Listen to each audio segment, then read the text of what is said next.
Hello, everybody, and welcome. This is the Meet Robots Show, a brand new show where we are going to scream into the ether about the things that we find interesting, depressing, disgusting, degenerate, hilarious, everything. Just whatever seems to be funny. I am Lamar Lewis. I'm starting this show with my friend Michael Ruben. Here's why you should tune in and listen to us. Well, not me, but Mr. Michael Rubin. Mr. Michael Rubin, tell us a little bit about yourself and why we decided to spin this train wreck up. A train wreck, you say? Hey, everyone, welcome. We appreciate you tuning in, and if you continue to do so, we'll appreciate it even more. Maybe down the road, we'll make some super cool meme stickers or something. I don't know, with our faces embedded, you know, like a Rick and Morty-a-thon. I don't know. I'm just, I'm here for the memes. Life is a meme. Don't take it too seriously. Be serious because everything matters. But at the end of the day, nothing matters. And the way we talk to each other and the way we act. Basically, I'm just gonna get triggered a lot. That's what's gonna happen. Yeah, he's got a lot to say. But we're joined by two friends who you may see in future episodes whenever they feel like dropping in, whenever they have something to contribute, something to add, or maybe, God forbid, something they can actually talk at length about with whatever limited capacity of expertise they've got. We are joined by our friend Todd and our friend Linston. Hello, Todd. Hello, Linston. Hello, Hello. hello.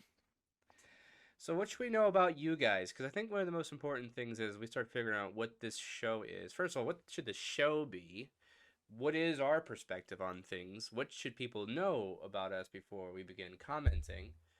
Um, and where do we want to take the show? What sort of show do we want to put out there in the in the grand scape of everything else that's already in?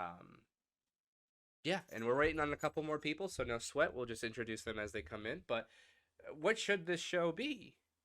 Uh, politics, reaction.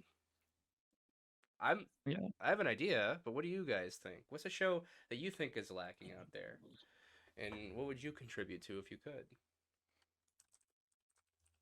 reactionary is absolutely fine. Just raw emotion, just being truthful and honest.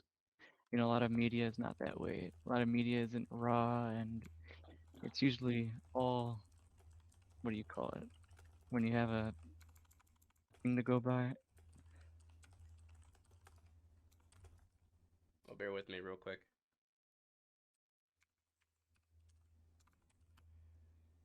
Well, everyone can react, but why would our point of view matter? Like, are we adding anything out there that people aren't already saying? Like, I guess it would be important to sort of detail what our stance is. Um, I think it's fair to say that most people in this call are relatively conservative. Ruben, do you consider yourself conservative? I know your points of view, but what would you label yourself as, and what should people know about you? Yeah, probably conservative. More, I'm definitely more conservative than moderate. Um, I'm not a Republican by any means, but we'll see who the independent is this coming cycle to see if I vote for them or not. I don't know. Okay. Well, hey, give us 1 second. We're going to admit our friend Don in. So here's Don. Hello, Don. We are recording, Hola, senor. but we are not live. Hey, how's it going, guys? Going well. We just started spinning up. We're talking about what should the meat robots be? What's already out there in the YouTube scape and out there in social media, and why would this show be different? Why is this show worth listening to? And we're gonna attack it so far as well. Maybe they should understand what perspective people are gonna bring here. And I just asked Ruben if he considers himself conservative. So let me go ahead and take that again from the top, Ruben. What you said you consider yourself conservative but not Republican. So where do you land ultimately? Well, I guess hindsight, right? So, or not hindsight, but background wise, I'm black and white. I'm married to a Hispanic. She's American, but her family's from Mexico. So, I'm Mr. Worldwide, if you will. Your children. I Oh man. yeah. So I see. I've seen a lot. I've been around the world. I've been in the military for over a decade. I've done some crazy stuff, and I can say that the United States is the best nation on the planet. Not, excuse me, sorry, not sorry. But yeah, I think there's something good to be said about traditional values, not to devalue women or men in any capacity, but it's one side of the coin each, where each coin or each side rather has um, importance. And that's not to say that women shouldn't have a job or they shouldn't be outside the house. That's not what I'm saying at all. Right. I grew up in a single parent household after my um, so I get it. I just think that where we're at right now is not good, which means I believe that conservatism is better than liberalism. I wouldn't say that I'm a far right or I'm not a Republican. Those are not synonymous with each other. All right, I'm not saying that anyone that's Republican is a fascist or anything, but Mm. I lean more left. I lean more center. Um, let's say I lean more towards 5 than 0 or 10 because it's not left or right. It's total anarchy to complete authoritarianism. I Mm. lean more center than to the 10 or to the 0. Sure. So would you say maybe I used to consider myself economically conservative, socially liberal. Did that fit you at all? No, I Yeah. am. I am. What'd you say? No, I'm just saying yes. That sounds about I'm. right. I'm. I'm conservative for both of those. Okay. Excellent. Okay. Well, now I'm not in the military, so I have the civilian perspective, which means it's usually completely fucking flawed, and I'm not seeing how ugly the world can be. And a lot of what we're going to discuss on the podcast is sort of the disconnect between the insulated American public and what the world looks like out there. Like I know, Ruben, you've told me stories about how there is still open air slave markets in parts of Africa in 2023 where we think that the rest of the world would be beyond such a thing. I used to be much more socially liberal. In most cases, I still am socially liberal, but I'm finding myself growing a little bit more conservative each and every day, especially after we've seen what they say about, like, the erosion of the family, the erosion of just values in general. So I tend to, what I'm seeing is that there is a missing ethic that hasn't been supported in a very long time. And when Ruben and I were talking about this, we started, hey, this culture is really in decline. So what should we do about it? And I think it's one thing we're going to do with the show is try to advocate for why we should stop the decline of that culture. But we both know we're shouting into the ether that may not go anywhere. But so far, Ruben leans conservative. I lean conservative. I don't think anyone else in the call doesn't. Is there anyone who's not conservative? Wouldn't between the three of you, Don, Todd, and Linston, either one of you consider yourself not conservative? I'm definitely not a liberal, I can say that much. Okay, I don't really, but at the same time, when it comes to, Democratic or Republican, I believe in the potential of people when it comes to Democrats, but at the same time, I'm very for traditional values. gotcha. And you're rediscovering Mhm. faith in a big way, aren't you? Yeah, I am. I was baptized a Catholic, and I'm just revisiting it actually. Seeing I can possibly get confirmation, see where that takes me. So I'm just rediscovering the faith as well. Yeah. But in terms of, Congratulations. yeah, thank you. But in terms of experience, I usually work with a lot of people in the public with like food. I'm a server at a restaurant, so I do love people, and usually people give me a hard time, but at the same time, it doesn't take away my faith in their potential, and I still, good things can come from even the places you don't expect. Right. And I won't give too much away for Hmm. your own privacy, but the stories you've Yeah, told me about that's the fine. jobs that you've had seem very interesting. So as we get Oh, chances to, absolutely. I Yeah. can't wait to crack into some of that, what that's been like for you. But so would you say you don't sound like a fence sitter politically, but you sound like you're not liberal, but you haven't given up hope on them, which is I think a lot Yeah, more than people could say. right. Okay. But yeah, at the same time, Mm-hmm. why am I here? Well, my word, maybe I don't think it has value, but maybe my word and what I have to say is value for someone else. Well, I brought you on because I think you're funny. That's the main You reason. think so? I I don't know why, but It's all about maybe timing. Comedy is about hit rate, and you usually are really funny. And now that I'm saying that, I'm setting a high bar of expectation for you. So no pressure. there's no pressure. Yeah. You could um, try. Now I also got confirmed Catholic last Easter, but before people get the conception that this is a Catholic circle jerk, I'll let you know that Ruben is not Catholic. As a matter of It is fact, not. he roasts me all the time about it, and I get to roast him too about it. That's fine. Catholicism is a cult.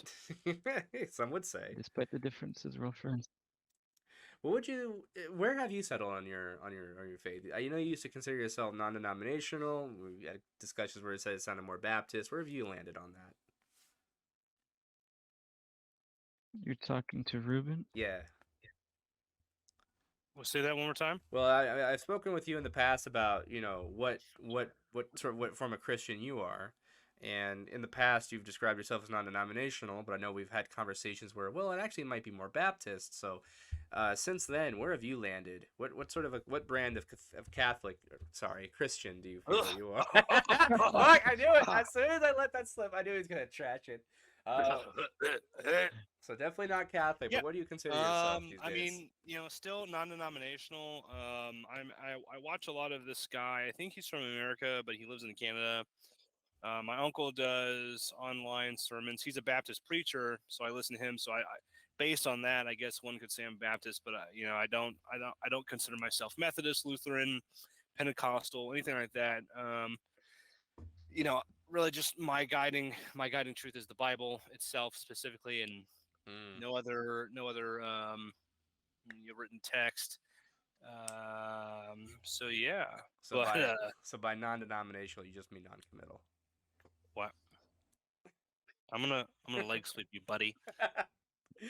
There'll be time for that, time and place for that for sure. Okay, so for our other two boys, which do you guys want to go? Either of you, before I just call on names, what do you guys consider yourself politically, and if you have a religion to claim, what do you guys consider yourself? If you want to share it, I know that can be personal for some people, so don't sweat it. I can go. Go for it, buddy. Yeah, so my name is Todd. I am a member of the Church of Jesus Christ of Latter-day Saints, better known as the Mormons to most of the public. I am conservative, pretty traditional. That kind of comes with the religion, although I do have probably some more uh, liberal views on things like the environment than a lot of people. I just happen to be sensible about it.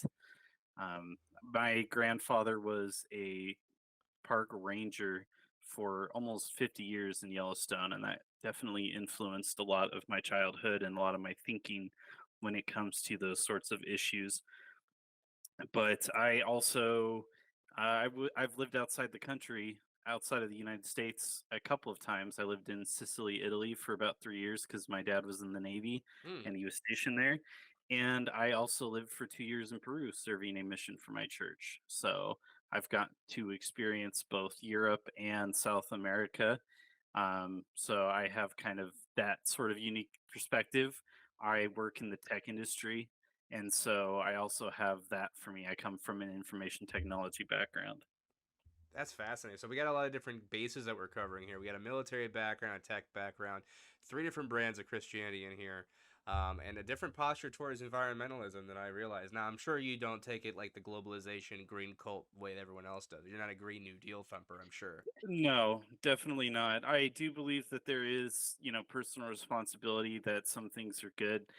But I also believe that if you want to save the environment, you have to get people out of poverty, raise them out of it, and give Mm. them a reason to want to protect the environment instead of just try and survive. Yeah, I think we could agree with that. And I know that I had a sort of thing I wrote about what I called the green cult, about what are the effects of the Green New Deal and how that actually worsens poverty, and what happens when poverty does worsen, and how it actually kills a lot more people. How at the end of the day, the environmental prescriptions of the left seem to sacrifice the modern day poor for the potential poor of the future.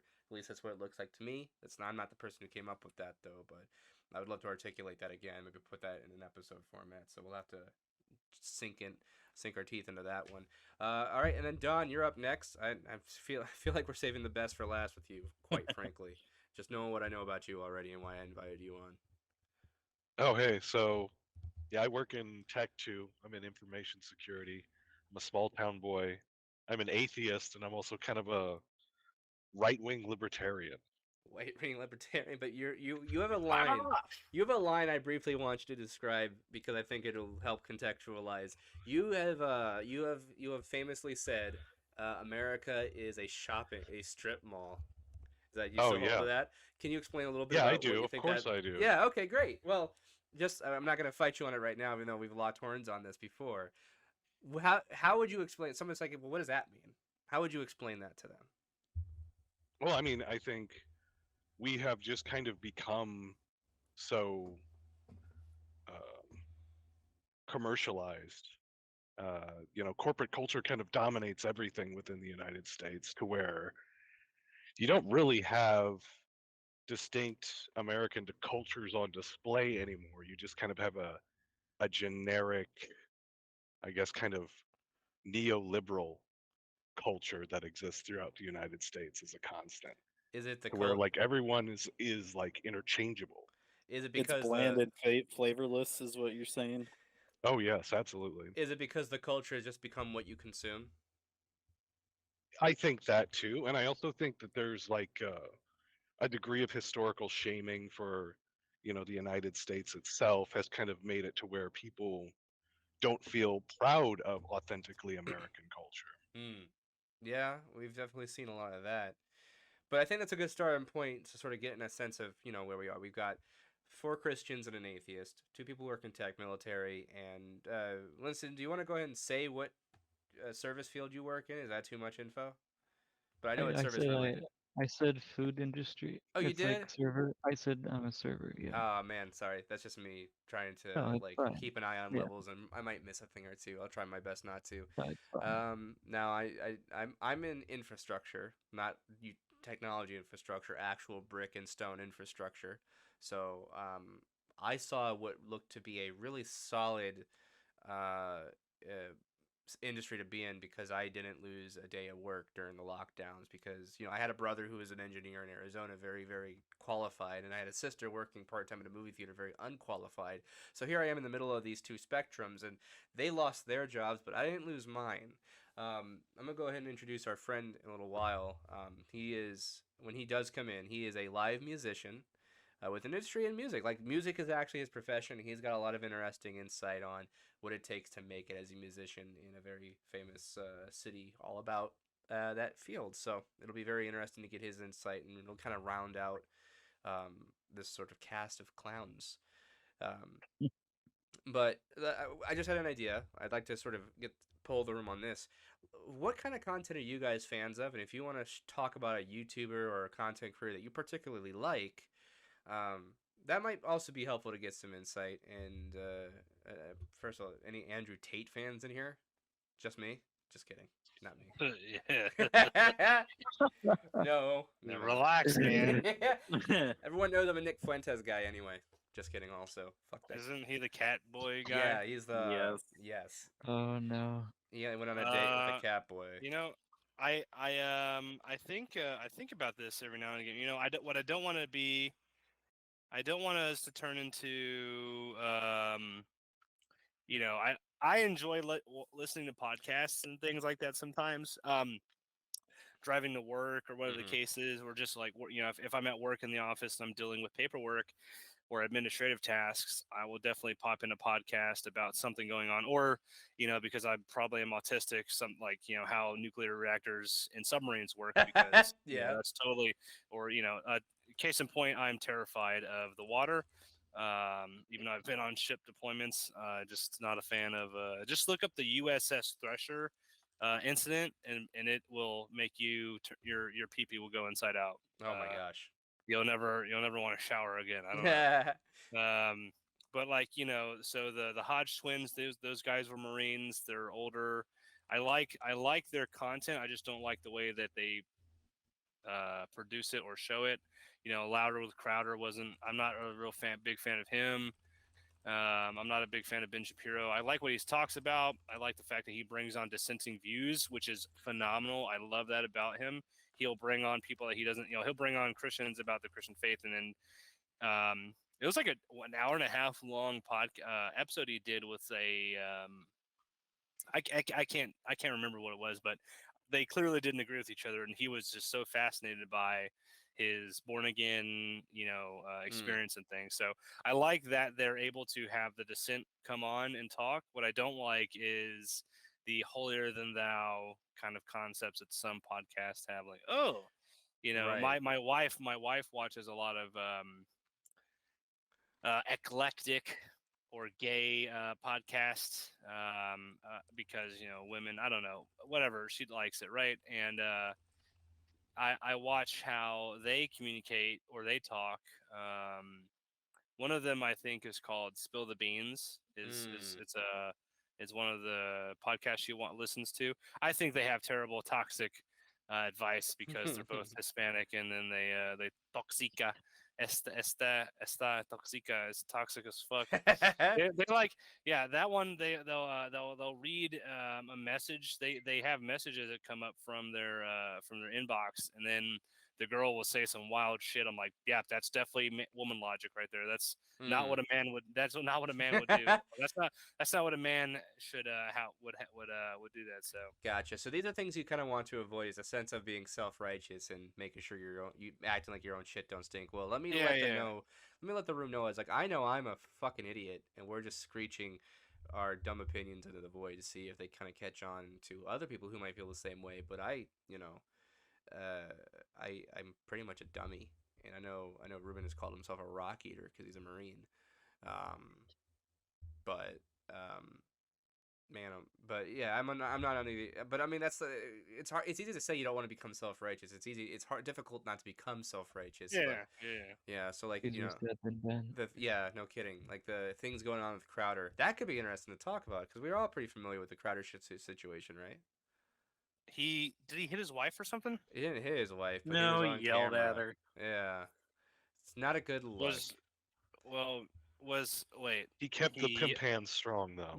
Well, Yeah, there was a lot going on with him. I mean, yeah, if we were to unbox that entire situation, it goes back to, I think, the way Dave Lando talked about him. I think yeah, that recording in the context of the way Dave talked about him. I yeah. think the way that Quarter Black talks about him. I So there's haven't just s- I a haven't lot even going heard on. I haven't heard Quarter Black's take. Before we get too much into that, Linston, You guys are talking the hieroglyphics to me. I don't know what you're saying. we'll get into it. Linston, what kind of stuff?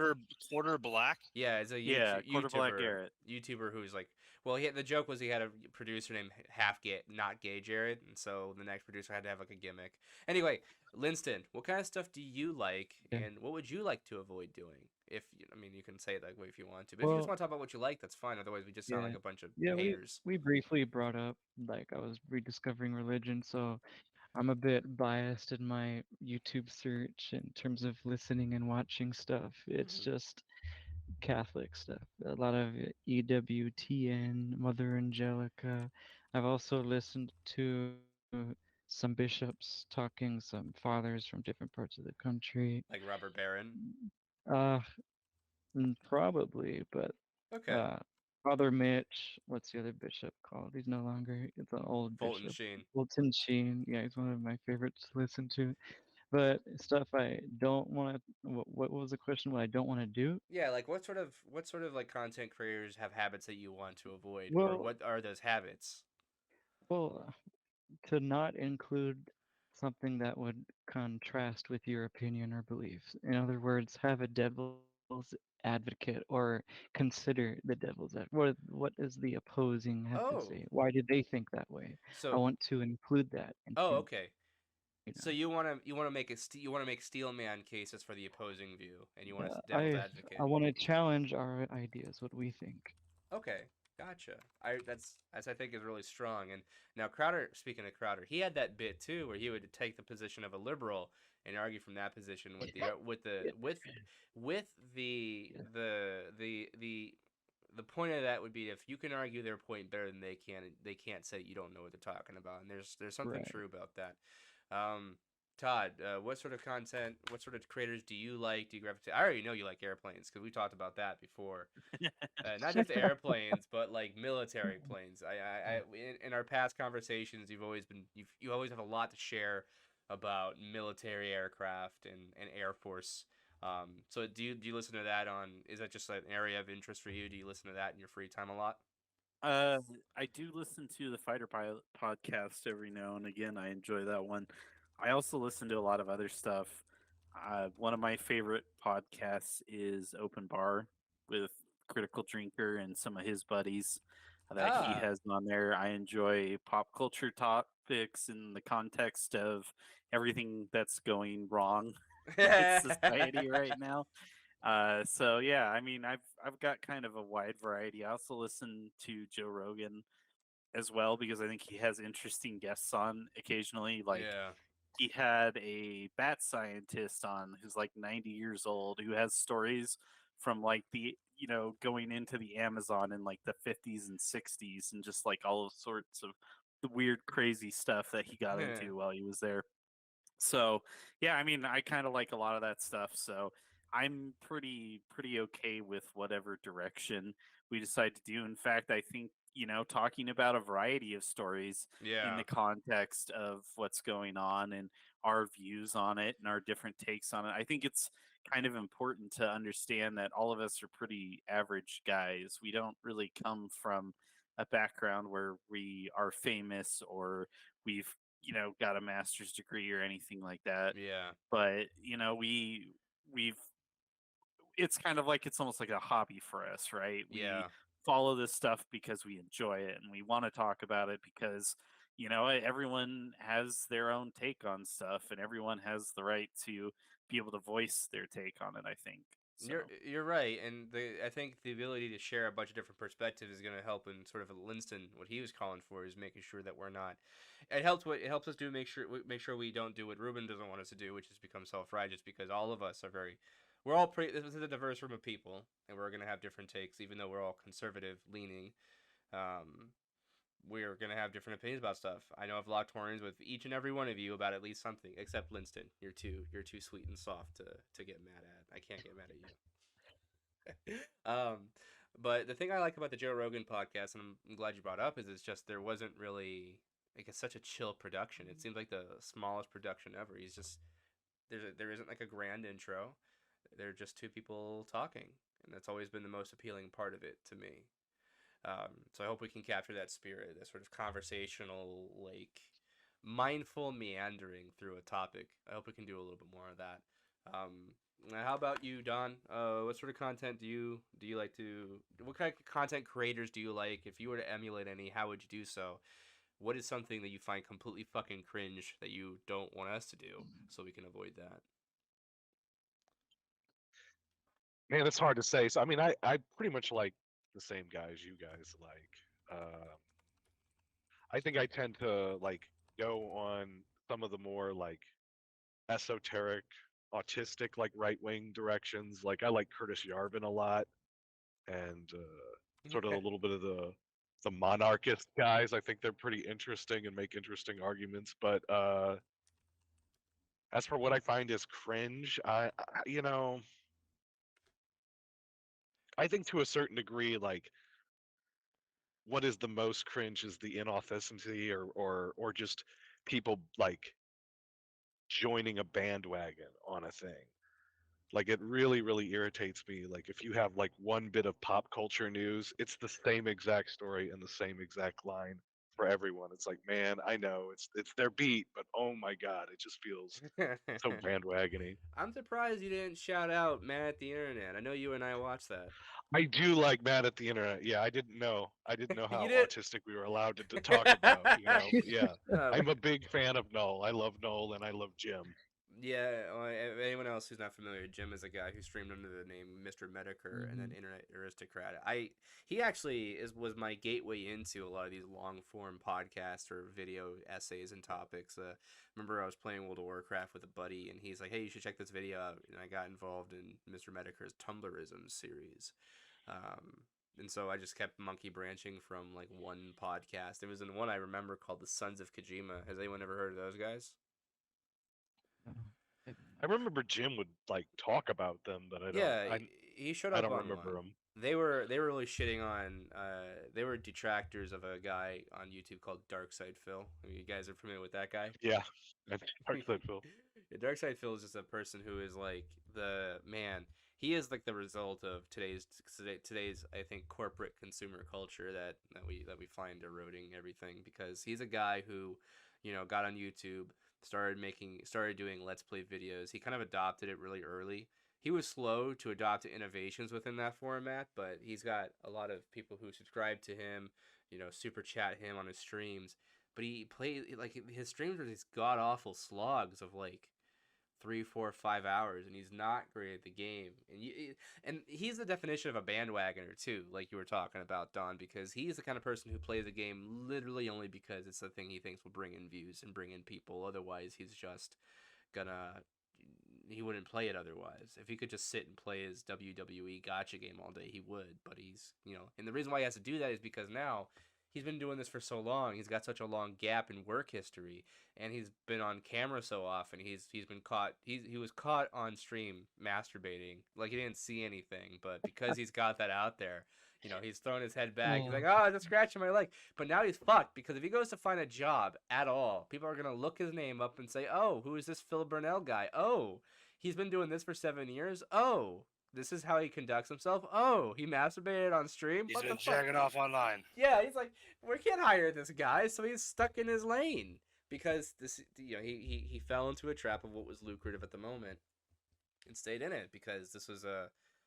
pop culture is very, very popular, but making it's money doing this thing is also something with no resistance at all. It's very easy to fall into. It's yeah. comfortable too.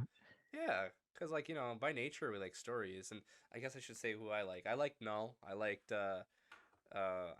Nick Rakita. He's getting fucking weird though. I don't know why he won't stop talking about his sex life.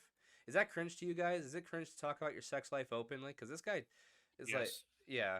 Can we just, I don't want to know about it. Yeah. yeah, Yeah, that's that's between you and whoever you're doing it with. So Yes, hello, yeah. don't. Yeah. Okay, so yeah. I used to really like Nick Rakita. I've actually met the guy in person at a convention. Really nice guy. His wife is really friendly, but now they're just being fucking weird. And so I can't really listen to them anymore without thinking about how he just wants to tell me all about his sex life. It's crazy. They've gone so far right, they're left. Yeah, it's this weird it's clearly a midlife crisis. Dude's like, It's "Well, actually a psyop, dude. It's a psyop. Everything is a psyop. oh man, you mean like Dylan Mulvaney?" Like yeah, it's a psychological operation. Everything's a psyop, dude. Other than Oh that, yeah, yeah, oh yeah. Dylan Mulvaney, fucking dude. Oh man, God bless. Continue talking, but I want to. Oh man. other than that, I do listen to Jordan Peterson pretty regularly. Ben Shapiro pretty regularly. Used to listen to a lot of David Crowder, but man, I just can't get over. He had that stupid spat with the Daily Wire, and I was like, this is fucking weird. And then that just didn't turn out well for him. It's crazy. But we can anyone Are who you a Petersonian? records, go ahead. sorry, Go ahead, Todd. You first, Todd. I was just gonna say anyone who records their friends is like your conversations with your friends is a very Yeah, disingenuous person. I would say, which is fucking weird. Um, and I know why he thinks that was a good idea, because he very smugly recorded that line about be a wage slave, then get hired by Daily Wire. So Well, it okay, was clear that he lured him into that trap from the way that was said. Like you yeah, can totally see like him talking to who he, supposedly thought was a friend, yeah, and he says it first and then he says it back because it's already been said. Like, I don't know. Anyways, that's another thing, yeah. to unpack, but But I'm getting a pretty good sense of what stuff we like. And I know that our Italian friend, when he comes in, he's just gonna talk about like probably music he likes. But I think he likes Joe Rogan too. and Uh, mug root beer. Mugger. Yeah. Gabba gabagoo. Great. Well, I mean, that gives us a bit of a roadmap to look at. We're just gonna find something we like to talk about. We got some people we want to try and avoid. Now, I've been more and more anti pop culture, so man, there's a couple things that have been happening in recent news that I think would be worth kind of delving into. Just do we want to talk about the Steven Crowder thing, since it keeps coming up and anyone listening to this is gonna be like, well, what the fuck is up? What happened? I mean, he just yelled at his wife, right? I don't. Yeah. Well, Yeah, Well, I guess I can be What part of the was? What people who happened? doesn't know what happened. Yeah. well, should we start with the Daily Wire spat? I think so, because that's kind of where this all stems from. Yeah, kind of. Yeah, I think you're right. Okay, so Let's start from the beginning. Yeah. Steven Crowder received a term sheet from Daily Wire. At first, he didn't say who it was who gave him the term sheet, but it was like 50 million. It was a $50 million deal. And what Steven Crowder didn't like about it was that if he got deplatformed, there would be a reduction in the annual fee that he would get. So if he It was it wasn't even deplatformed, it was demonetized, so you would that's still have right. your content on those platforms.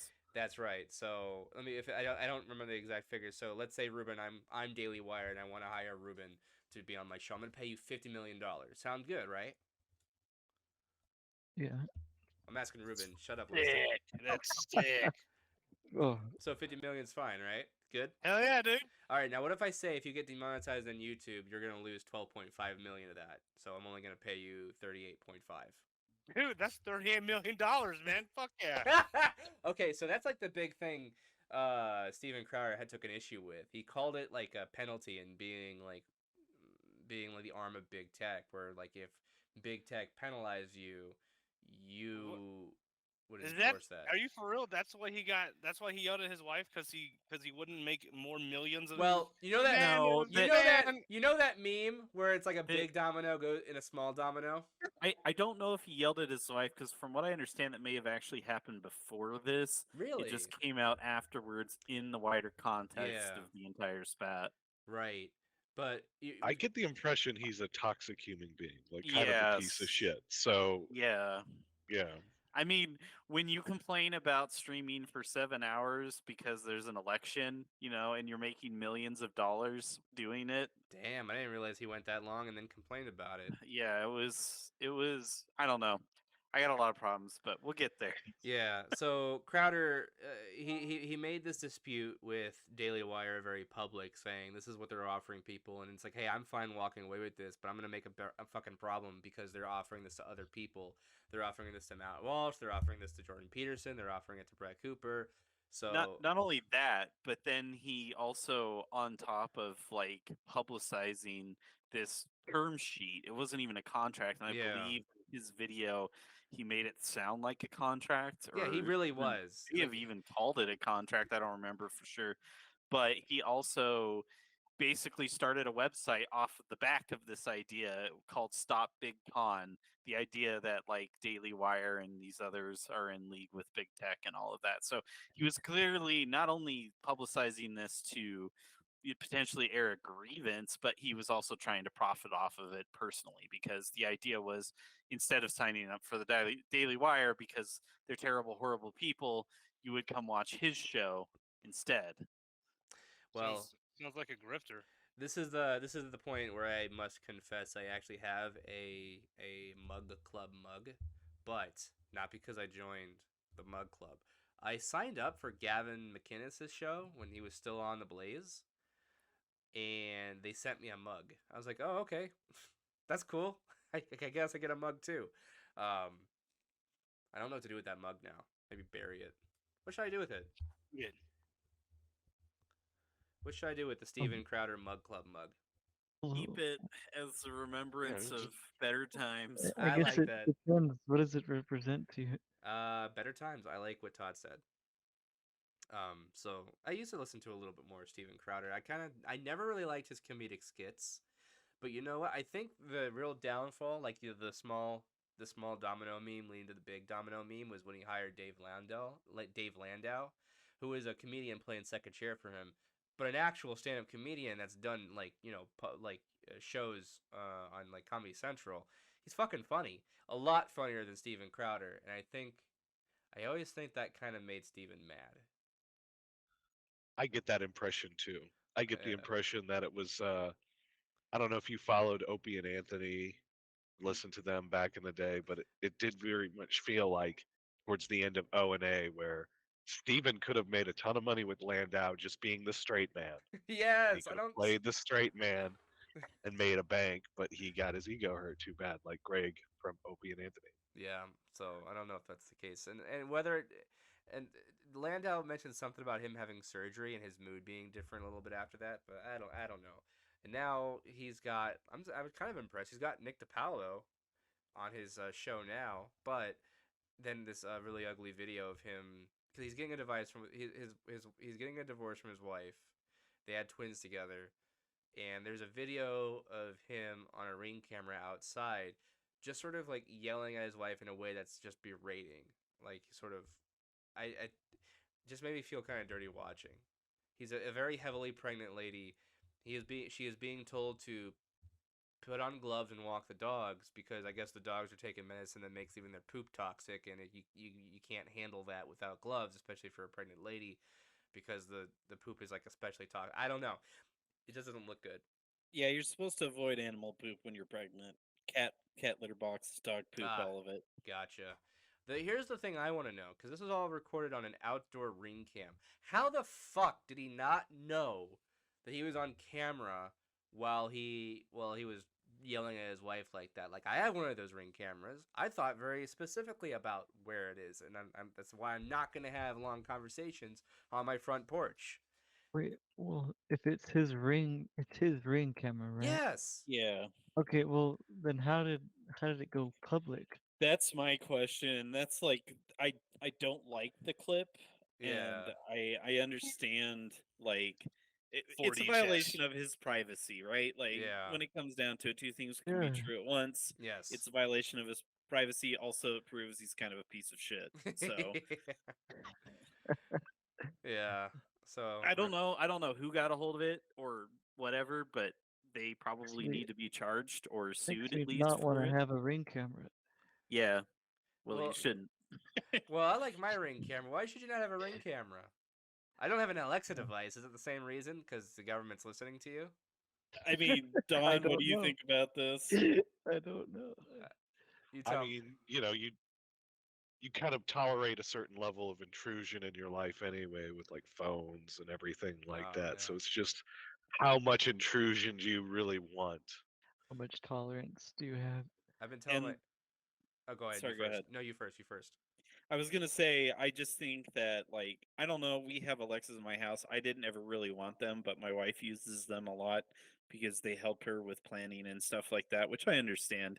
And so I think there is some place for this, but the problem I have with like all of this stuff is that eventually it can be compromised. And if you Yeah. are a public figure like Steven Crowder, what happens when somebody decides maliciously in that company that they want to screw you over somehow? That's the thing. And I've been telling my coworkers don't get Alexa devices. And their answer is, well, I don't have anything to hide. It's like, yeah, you don't have anything to hide right now. You don't know that some, like, inconspicuous comment you make down the line won't become a Hmm, problem 10 years from That's now. a that's a bootlicker thing to say. Is it a bootlicker? I guess I'm a bootlicker. That Or you have nothing to hide. oh, that's a bootlicker thing. Yes, that's what they say. They always say that. I got nothing to hide. It's like, well, not right now is what I always tell them, but they don't listen to me. But I didn't think having a ring camera because it's pointed outdoors. The alerts only trip when something happens outside. So yeah, I guess the NSA can see me raking my leaves and digging in my yard, but I don't think it's listening to What a anything going good on inside. citizen. Is that what NSA Linston agent would say? Oh, what a good. Yes, that's I mean, if you exactly what know they the said. NSA is doing, you should just put it That's like why in you your have the right toilet. to remain silent, because in the court of law, anything can be used against you, Oh, even if it is innocent. that's a good segue into some of my other interests. Like, and when I'm not listening to something inherently political or cultural or something like that, I like to listen to a lot of true crime. Does anyone else listen to Jim Can't Swim? Because it's my Remind me, I uh, think I have. Big fan. Yeah, yeah, I love Jim Camp. Jim Can't Swim is hands down my favorite YouTuber on the internet, and there's a lot of people that have been imitating that style, just going over interrogations and the psychological Ah, technique. yes, I remember now. Yeah, Yeah, yeah. you've shown me some of these. They're so fucking good. I could watch Jim Can't Swim stuff all day. And there's like Dreading now. There's Red Tree Crime. They're really good. Um, I like those guys a lot, but they're not talking about the same thing we are. But the only thing I get out of that is don't ever fucking talk to the police because they say what you I don't know say. who they are. Well, what you say can and will be used against you, but what they don't mention is what you say can never be used for you. It's immediately hearsay. So since what you say can never be used in your benefit, you can only be used in your negative. Don't ever talk to the fucking police. Ain't that right, Ruben? What'd you say to me? Said don't talk to the police. Wouldn't you agree? Correct. There you go. Excellent. What else has been happening lately? I think the big thing that happened lately is DeSantis finally announced he's running. What'd you guys think of that announcement? Like, no surprise, right? I haven't actually watched it yet. But were you surprised to hear that he finally announced, or was it just a matter of No, time? I think the Republican Party would be stupid if they didn't run with DeSantis. If they try to run with Orange Man again, boy, let me tell you. I have been hearing that perspective before, and I don't know if I agree, but I don't know if I Well, disagree either. DeSantis is a Navy vet. He's a veteran. Yeah. He was crushing pussy left and right in Florida, keeping Florida, doing God's work down there or whatever. No lockdowns because that's garbage. And everyone's like, it's racism down there. Like, nope, it's not. Black people aren't losing their jobs because of COVID now, so it's anti-racist. But let's talk a little bit about the launch itself because he announced it on Twitter Spaces, and people are making a really big deal about the fact they had some technical difficulties at the moment. So the volume was something like what 700,000 couldn't even get to log in to do it, and even more people than that couldn't even get to that stage. It sounded like you were gonna say something there, Todd. What you got? Oh, I was just chuckling, but my thoughts are this: like, Twitter's been having a lot of problems lately. As somebody coming from a technical background, that was probably be my last choice for Oh, places. I understand why he did it. He pulls very well with independence, and so trying to get your message out to as broad of an audience as possible makes sense, especially if Elon Musk is going to be there himself. Essentially, almost it felt like endorsing his campaign, right? Like, yeah, a little that's a bit. big deal. And so I understand why he made the choice, but I mean, Twitter really should have done some homework on this beforehand. It Right. has nothing to do with his campaign. Everybody's going to nitpick it, especially because he's Yeah. a presidential candidate and that's, what they can do. And every candidate that didn't announce on Twitter Spaces now can, you know, that's an arrow in their quiver. Oh, you're, lackluster Uh, launch or whatever. but what if a Democratic candidate decides to also announce on live? Would that decouple the idea that Musk is not is endorsing one candidate over the other? Because I think Musk just wanted a huge draw, and I think he got that. I just think he wasn't prepared for it. I honestly don't know. I don't see the problem is that right now the Democratic candidate is Joe Biden, and there Yeah. might be one or two people who declare to try, attempt to challenge Joe Biden, like Robert Kennedy, but like nobody's actually going to be challenging Biden. He is going to be the candidate unless he like gets pushed down by pushed down a flight of Yeah. stairs Well, then by Kamala Kamala gets. Harris. Yeah, then Kamala Harris gets to be the nominee. But I wasn't sure. I understand the perspective of why Trump may not be the best person because Trump already has. We've already had Trump versus Biden, and he lost. Does that overlook the fact that we now have 4 years of each candidate to compare to, and are we essentially making the choice of which do we want to stay the way we were, or do we want to go back, or are we just going to go with wild card DeSantis, who doesn't have the 4 years as a president to compare to? I know he's got the I Florida history, but not as a president. I'm I with the God Emperor 100%. So For the memes. I mean, dude, I just kind of like Uh, Trump too. Like, there's something about Trump makes the right people mad. He did generally a good job. I Yeah. had more money back then and everything. Shapiro's But I saying, sort of well, Shapiro is saying he had 3 good years and 1 bad year, and I have a difficult time saying that bad year was really even his fault, other than right. promoting well, Fauci. in hindsight, right? And that's the Yeah, problem. Like, how well can you vet Fauci? Because obviously that's a huge mistake in hindsight, right? yeah, Allowing Fauci in. And so I don't know if I necessarily agree with that argument as well. However, he did also yell at Brian Kemp I think Brian Kemp, the governor of Georgia, to Yeah. lock down the state, and I think he yelled at DeSantis to do the same as well. Which, also in a lot of hindsight, they were correct, but there was a lot of confusion and a lot of false data flying around. So I don't know if you can Mm. really make an argument based on that. I think my problem with Trump is that he's a damaged candidate, that Mm. he is so focused on the fact that he lost in 2020 that that's literally all he can think about. I mean, Yeah. you saw it in the primaries, or not, excuse me, the primaries, the 2022 elections with his candidates. He had problems with everyone that didn't, speak well about him and didn't speak about the 2020 loss and how it was stolen, which isn't to say that there wasn't some shady shit going on, but I think the fact that people were past that, Mm. and I think that's a huge mistake that a lot of people make when they're choosing a primary candidate, especially, and I think you're going to see that mistake right now, is that everyone assumes, because we've all created these echo chambers for ourselves, everyone assumes that everyone thinks just like them. Yeah. And so they're like, oh well, like I was talking to a friend and he's like, I can't believe that people voted for Fetterman over Oz. And I'm like, dude, Ah. Oz is a terrible candidate. Look at him from like an independence perspective. He's a terrible candidate. He's not from Pennsylvania. He has trouble publicizing himself. He's not portraying himself as an everyman. And the Democratic uh, Party successfully turned John Fetterman's illness into this kind of heroic moment where it was John Fetterman fighting through his stroke, And so, yeah, of course, Oz lost that Mm. election. He Mm. was crap. And he Yeah. should have never been the candidate. They voted for him because Trump endorsed him.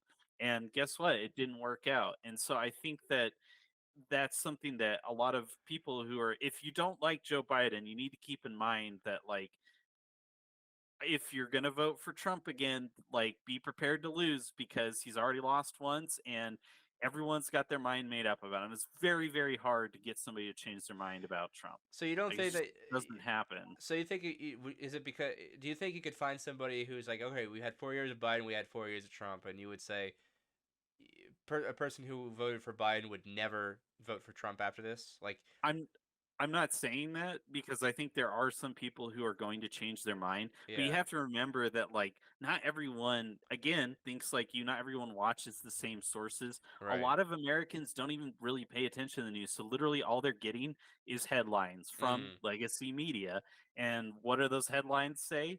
Absolute crap, right? They're basically being lied to on a daily right. basis. And so you have to realize that, like, right now, the whole Democrats play is the recession isn't Joe Biden's fault. It's Trump's fault. Right. And so not only that, but like, he tweets mean things. And that's a stupid argument, especially in today's world, because we, ever since Bill Clinton, nobody's cared about character when it came to presidential races. Sure. So my What point, is the definition of what? Well, and I didn't mean to make it such a like a 100% thing with, cause what I see is I see a couple scenarios with the Trump versus Biden thing, and I'm not sure which is more likely. You have 4 years of Trump to compare to 4 years of Biden.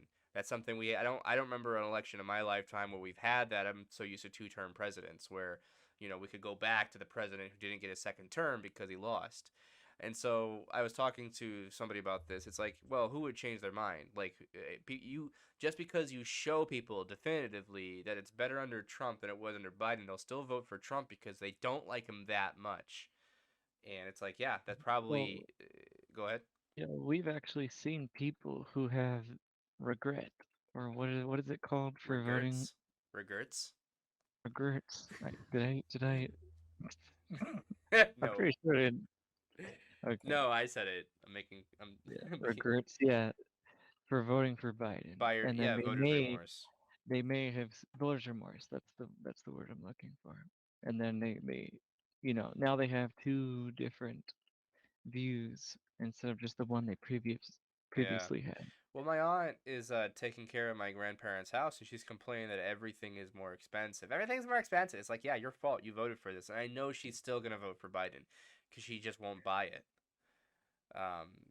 In her mind, Biden is better than whoever the Republicans field, just because. It's It's like there are people in this world that cannot fathom being wrong, so they won't be wrong. Well, they're children. I was just talking to somebody about this today. It's something called the doubling down of stupid. Oh, there's our friend. All right, everyone. Let's see. The Italian. We're gonna get to the spaghetti. Everyone, put on your worst Italian accents as soon as you get in. 3, 2, 1. Hello, the Italian. Arrivederci, brother. Who say? Where's the gabagoo? Now, we'll let you know we are What's up? currently. You guys hear me? We can hear you Yep. just fine. Can you hear us? Hell yeah. I All hope right, you've so. got yourself a nice Hell cold yeah, mug bro. root beer for this podcast. Well, I got a nice cold LaCroix because I don't drink, so Root beer's not Is it alcohol. a new flavor called hint of strawberry or what? it's like a hint. It's kind of like somebody's like using a lime, or like cooking with a lime 3 rooms over. You know, one of those like hint of lime. Well, hey, Liquid TV static. before we begin, introduce yourself. What should we call you? You can call me Rocky. Rocky, love it. Okay, Rocky. So we'll go ahead and introduce you as well because we just spoke about what we want this show to be, what kind of content we like and don't like. So we'll briefly segue back to that. What do you consider yourself in your political leanings, Rocky? Probably a right libertarian. There you go. And so, Rocky, you know all of us. You know me. Me. You know Ruben. You know Linston. You know Todd. You know Don. So, great to have you. I'm glad you can make it. Now, what do you consider? Do you have like a religious affiliation at all? You don't have to mention if you don't want to. I know it's personal, but if you happen to have one, it'd be nice to see where the room sort of lands. I mean, I grew up and I was baptized Catholic and all that. That's kind of what's informed a lot of my religious beliefs that I still stick to this day. Excellent Catholic takeover. We're 50% of the room now. Love it. Anyway, so the other thing we were talking about before you joined us was what sort of content we would like. We like content we would like to try and emulate, and content people who have habits in their content we don't like and want to try to avoid. Like people talked about self righteousness is something they want to avoid.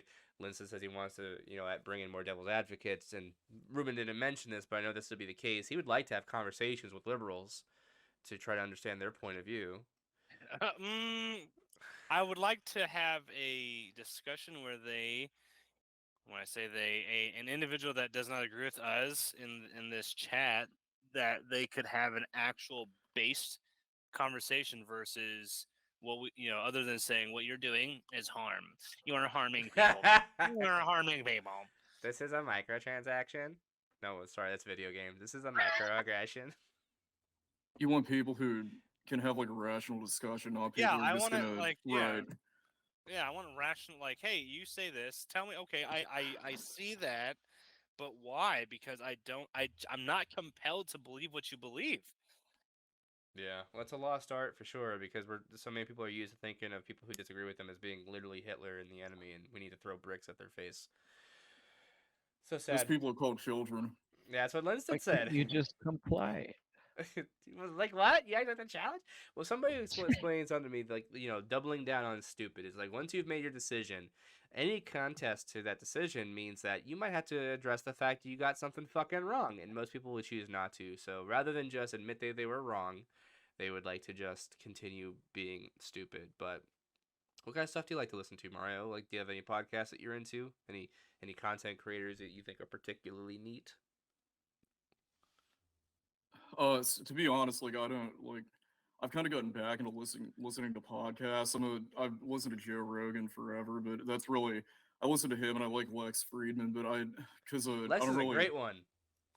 Yeah, I mean, I haven't gotten too deep into the podcast world outside of a handful of ones like those two I mentioned, and I listened to Cleared Hot with Andy Stumpf, if you guys ever listen to him, but they're just kind of more things that I find interesting. Yeah. I don't find myself like listening to podcasts too actively because a lot of the times just with like my what I do and all that, like I'm constantly listening to music and having to listen to new music and all that. So I think that's what takes up a lot of my time. I fucking listening to called it. things. Did I not tell you guys that this guy was gonna be the guy? Like he was gonna say he listens mostly to music.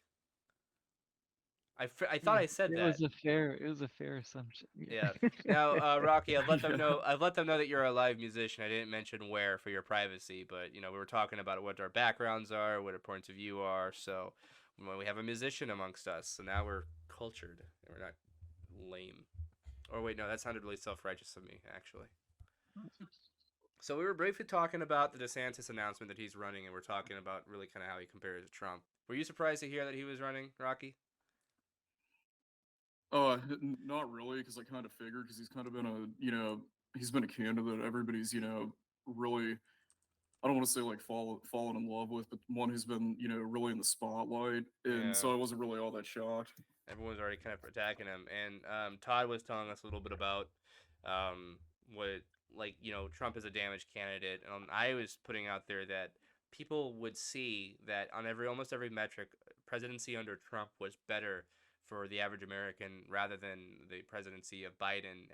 Almost every American suffering. Like, Ruben, how's your portfolio doing? Dude, I am down right now negative 38% in my stock portfolio. I was up 52 with Orange Man. I thought Biden was gonna help the blacks. Dude, no, we're not allowed. You know what Lyndon Johnson said about that, right? You can say it. None of us are black. You can say it. We'll have those niggers voting Democrat for 200 years. God damn. Wild.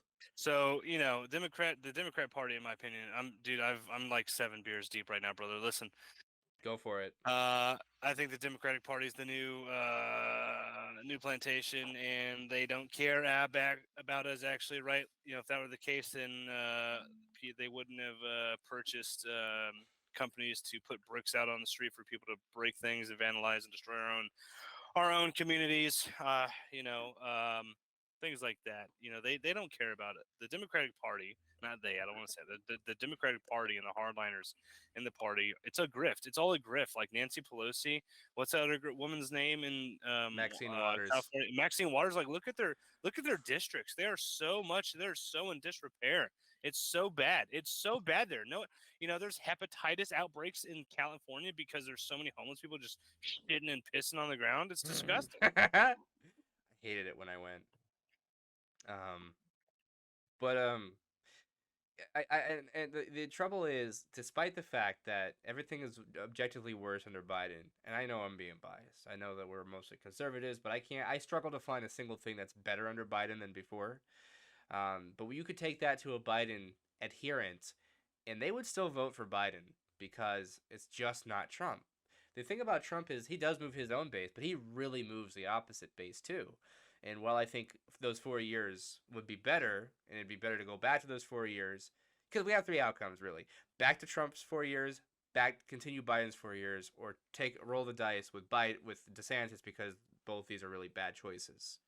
I think going with Trump's 4 years is the more practical solution because it's proven, but it's not entirely unproven with DeSantis either. He's got his last few years in Florida, the Florida blueprint. So it's a difficult choice for me. I haven't figured out where, but Rocky, what do you think? Who did you vote for? I mean, if you don't have to say, um, who do you think is a stronger candidate between Trump and DeSantis at this point? I can't really determine that one, because you got one who's more of, I guess, like a professional politician, and the other one's just outrageous winning votes with his absurd personality. I mean, it could go either way, dude. Like, I mean, one's exciting to listen to and it's hilarious. Yeah, it's So, true. look, here's what I'll say from what I know from being in entertainment is the most qualified people aren't always the ones who gets the job. It's the ones who are the most exciting. That's And true. we're in a world of televised politics where, in a way, it's kind of it is entertainment in a way. But I guess the question is Donald Trump's entertainment factor able to overcome the outrage factor that is also proven to be there? And I wonder if that's the case. And since you have an entertainment background, have you ever seen somebody who's like really well loved by one group but hated by another group? And how does that usually pan out when you have two groups that are equally energized in opposite directions toward a particular person? I mean, the person who's going to be entertaining, even if they're hated by one side of the aisle, they're gonna get work either way. Mm, But it goes into the whole thing of no good PR or no PR is what do they say?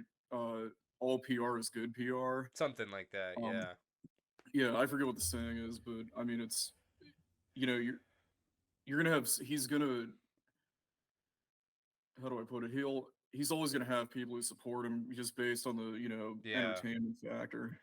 But I think what Todd said earlier is also true. And he said this before you joined, is that he's a damage candidate because he's also just there's so much grievance about 2022's outcome. And he's kind of I've heard Ben Shapiro put this. He's gone from saying I'll take a bullet for you because they hate you and they hate me because they hate you to why the fuck are you now not taking a bullet for me? It's like I think if he just got out of the 2020 I think he'd be fine. I also heard him talk about he also boasted the success of the vaccine to a crowd that was not receptive to it. So he's kind of his messaging to his own base. I don't know. I think he's got it mostly locked in, but man, anything to add there, Todd? I was just going to say, I think again, you also have to consider the fact that while he is entertaining, like we already saw, we have data, hard data on how he did with independence, Mm, right? He's not there. And whether or not he's entertaining, it doesn't matter to those people. They don't like him, and it doesn't really matter why. It doesn't really matter if the media's been lying to him or not. He just doesn't pull well with independence. yeah. So I don't know if that's a really good idea to, like say, well, he might, might not be as qualified, or he might not have the background of DeSantis. I don't think background really matters. The I think the proof is in the facts, right? You have one candidate, DeSantis, who in the 2022 election, every single candidate he endorsed, in Florida did extremely well. He managed to flip Miami-Dade to red, and that was just from doing a good job. And yeah, he might be boring compared to Trump, but he pulls well with everyone. And I Mm, don't think like I don't think America really wants entertaining anymore. I think they're sick and tired of theatrics. I think people just want a sense of normalcy to yeah. return. I don't know how much of that is possible anymore, but I think that's why you're seeing a backlash against Bud Light. I think it's why you're seeing a backlash against Target. I think people are sick and tired of these extremes being pushed, and I think in a lot of people's minds Trump represents an extreme, and so the independent voter tends to move towards DeSantis a lot more. I think you're right, and before I actually want to segue into Target since you brought it up. But Linston, anything? What do you think so far? What do you anything to contribute to the DeSantis announcement and how that impacts Trump and whether which of them is good against Biden? Uh, Honestly, I just when people talk to me about it, it goes through one ear and out the other. I'm just not interested in it. Well, Yeah, honestly, I just don't enjoy it. I don't like it. that's good. I view it as the temporary, it's a waste of time. And if these people really want to talk about it, sit down and talk about it, I will. But ultimately, it comes down to the person's values. See, What do they believe in? You know? I think you and Don kind of contrast because I think Don's in on like Todd. You get the impression that Don's in on it because of the memes. Like he's like this shit doesn't matter, so let's just be funny about it. Whereas it sounds like Lynn says it doesn't really matter, but I'll talk with you about it if I must. That's my impression so far. But I mean, yeah, that's generally it. But I gotta say too, from sort of a greater, I don't want to use the word spiritual, but like narrative. I think like Trump win should like go, and we should try to support him. Like I'm a big Trump guy. Outside the memes, the memes make me love him. yeah, But like I think that he did a good job. I mean, that's and yeah, like Todd's right about like independents hate him and everything like that. But he's like for me the long shot good candidate. If we're gonna have anyone to actually do sizable harm to kind of this neoliberal establishment, hmm. he is very motivated and very slighted by this. Like he would get these investigations into this stuff that you see going on. While I think DeSantis, even though I love DeSantis's policies, I kind of like him. I think he's boring though, and I also think like he would be far too willing to just let it slide. Okay, we'll get a border wall. Okay, we'll get these like culture war issues, but the same people who have been trying to screw over the American people for a long, long time are going to remain unaccounted for. There's going to be no auditing, no nothing looking into it, no defunding of any organizations. And I think that's what you'll get with DeSantis, unfortunately. That's what my gut's telling me. I've heard Yeah, and someone I say, just feel like that Trump has this really strong personality, in the sense that people find him very attractive in the sense he's funny or entertaining, or people find him very ugly in the sense that he's very against the grain and harsh and blunt, you know, and that's how where these votes are going. They're either picking someone else, probably because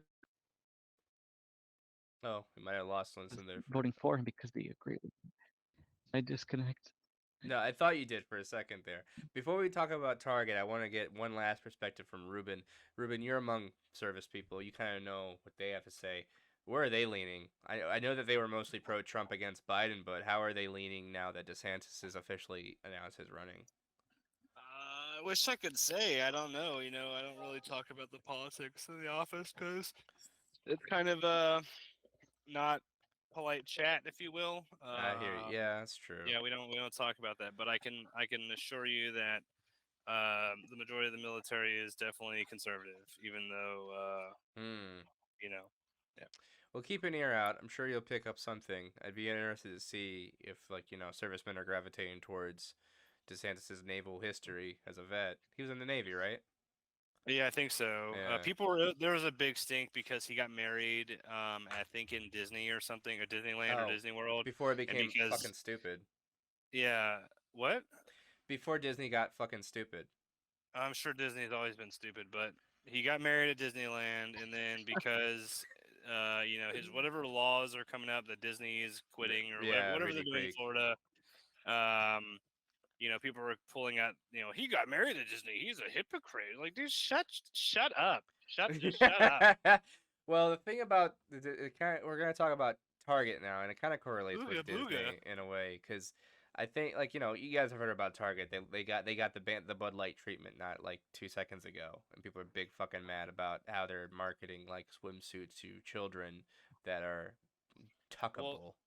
I don't. Yeah, it's huggable, but I think in another group I'm in, there was photos and screenshots of the LGBTQ community putting bombs in targets. Like, There was what? I read an article somewhere about bomb threats, but I actually didn't hear about them actually placing ordnance. It could have been just the threat, but the threat. Let me read it. Let me find it. Yeah, and while you're looking for that, It's sick. while you're looking for that, it's like, I know that people for a long time have said that boycotts don't work, but $6 billion in Anheuser Busch, they're not ignoring that. $9 billion at Target, they're not going to ignore that. So is that narrative broken? Like, how many more brands need to get their Who shit kicked in? who says boycotts don't work? People just generally have always had that sentiment. Well, man, let me like wow, imagine a world where they didn't actually they haven't read it, but imagine a world where they did read about the civil rights movements in the 60s. Well, boycotts Hmm? then might be different. You mean this world? Discworld? Yeah, yeah, and outside of Minecraft. All right, so this is from this chat says Target is full of redacted cowards who turned their back on the LGBT community and decided to cater to homophobic right-wing redneck bigots who protest. Of course, it's redneck right-wing bigots who protested and vandalized their store. The email to Cleveland 19 read, "We won't stand idly by as the far right continues to hunt us down." Shut up. We are sending you a message. We placed a bomb in the following targets. The email continued. We will continue to bomb your targets until you stop cowering and bring back your merchandise. Jesus, Either, stockpile. either, either that's a psyop or it's real. Gotcha. Tell, were you gonna say something? I thought I Me? saw. I thought I saw rings on your I profile. I was Just grunting in I don't know what you would call it. I was just disgust. yeah, like I can't believe that sort of thing. But I mean, it's not shocking. You know, they've been using terrorist tactics for years now, and surprise, surprise, you know, Target decides that the customer is important to them. Yeah. I think one of the my favorite things I heard on this point is from Eric D. July. He said, you know, these people, like specifically the far left, they can't afford this. Like they're not the ones that are shopping at Target, you know? Yeah. And that's the funny part. Like they don't even have the money. And so why are you trying to cater to them? And it's this, right? Like these companies are risk averse, and so instead of like actually doing any real research in who is objecting to whatever move they're making towards their, you know, actually pleasing their customer base, somebody gets on Twitter and calls them a bigot and says that, you know, you should boycott Target regardless of whether or not they actually have a voice to, and there's enough people who agree with them to be able to form a boycott. Then they just, you know, immediately bow down to whatever the Mm. progressives are saying. And so, and if the progressives don't get their way, what do next? They threaten you. You Well, know, it's the vicious cycle. it's something interesting you said about, these companies are risk adverse, and so naturally they're inclined to do things that are not going to make them lose a fuck ton of money. And I'm Mhm. realizing, what if the money is not the objective? What if the objective is just to normalize these things by putting them in places where kids can access them readily? Like they're trying to say that in Florida they're banning books because we don't put books with graphic sexuality in the fifth grade library. That's now tantamount to banning. So is the objective to make money, or is the objective to culturalize? Well, I'm To sure there's people in those industries that are trying to shift the culture, but you have to show them that it's not going to work, Yeah, Yeah. queer right? theorists. Yeah, I queer mean, there. there's a lot of queer theorists that are all kind of offshooting. James Lindsay covers a lot of this sort of stuff. He does a really good job on it. I'm not like a huge fan of James Lindsay, but he does really good documentation on these sort of, uh, I guess, esoteric uh, college degrees or whatever, college religions that are Mm. in there, and then they get just off ramped into our society and our professional world. I think it's So because yeah, they got laughed off because a lot of those crazy liberals when they were in college, adults would say, "Oh well, they'll get into the real world and they'll realize how it actually works." It's like, well, no. Then they got in, then they got promoted.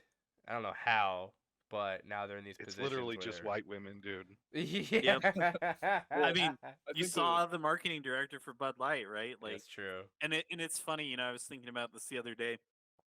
We call, you know, middle-aged white women Karens, you know, and we make fun of them because why? Because, you know, oftentimes the most belligerent people are these bored middle-aged white women.